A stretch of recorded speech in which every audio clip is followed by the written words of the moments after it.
Sorry it's been so long. Nearly 2 months have passed since the last video, but you all need an update.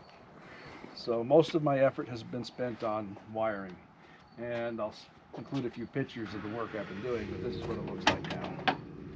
So as of right now, the dash is all functioning. Here's the key. You can see that they all turn on. Horn. I got my Momo California steering wheel, which is very similar to the original wheel, but a modern touch.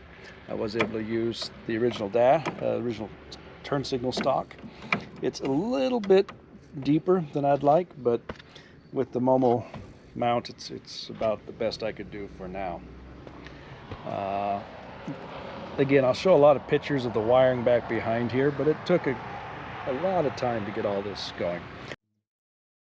This is a small example of wiring I worked on the back of the dashboard. Finally, what it looks like now with it all nice and clean and wrapped. Here's another picture of the fuse box with wires before they were cleaned up and wrapped. And finally, a photo of the passenger footwell with the ECU, a relay box. There's actually an amplifier back there, and all the wiring just kind of stuffed together. This going. Some of the challenges are I've got modern dials, making them work with the new engine and an old chassis. But other things, you can't quite see them down here, but I do have two relay boxes I have mounted. I have the fuse box right up in there. And yeah, it looks clean. I'm very happy with how that worked out. Now regarding the console, I put in heated seats, and these are the controllers for it. I put in a USB charger. The retro radio, it does what I ask it to do. Now some of these levers, this one's working well. This one I need to work a little bit on. It's a little bit off. The seats, again, they're heated. The speakers work. The whole sound system I'm quite pleased with, in that it's almost invisible, but it sounds amazing.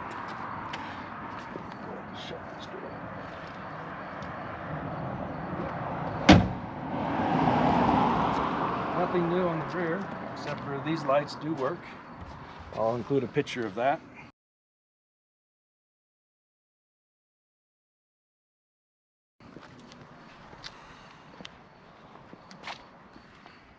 Okay. I'll open up the hood here. I do have my chrome rings for the headlights off at the moment, because tonight I will be adjusting the beams to make sure they are properly aligned. Okay, so here's my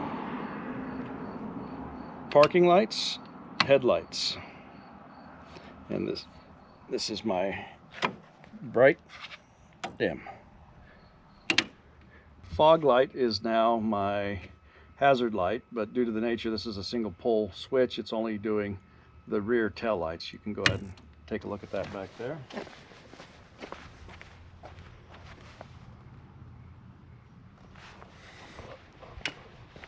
Here's my wiper blades. They're 2 speeds. I do not have the glass on, so I have them pointed out right now. There's speed 1. I got a little rubbing right now with the glove box. There's speed 2, high speed. I have the original heater motor in here, and it currently only functions at the high speed, which is, the heater motor is technically just a blower. Low speed doesn't do anything. High speed, a little noisy, but I don't think I'll use it too much. And my Momo steering wheel with the horn. Those are some Holly horns. So I'll go ahead and pop the hood now. And you'll see some of the work that's been done. I'm starting to transition now to the engine. I'm not completely done with the interior yet, but I'm getting there. If you look in here, there's a couple new things that weren't there before. First I'd like to point out is I have some wires coming through the firewall. Technically these wires, they're good to go. Once I get the intake and everything going, I'll plug them in. They should just work. This is my brake switch. I'll be taping that up so it looks a little better. Now I had to drill a 3.5-inch hole through here for the mass airflow sensor, and I have a K&N filter I'll be mounting right there. I also have a new radiator that showed up. Oh, there's that horn. I want to get a Here's shot of two that. horns. The wiring is not finished yet, but these are the Holly horns. I mounted them both here on the driver's side because the air filter will be on the passenger side. So that's where we're at. Oh, one other thing that I had to work on. If you'll look inside the back behind there, that is a heater valve, heater control valve. That's what sets the hot versus cold within the cabin. That is actually a heater valve for a late model Roadster. I've made it work on this one because that's what I had. So that's basically where it's at right now. The work to be done next. I'm gonna get the engine running and hopefully take it around the block in the next week or so. At that point, there's a lot of little things I'm discovering just by having it running that I need to work on and fix. Now the car will be on the road. I don't know if I'll license it yet, but I do know it'll be ready for events next year. In the winter, there'll be lots of little projects I'll be working on to just fine tune it and get it done.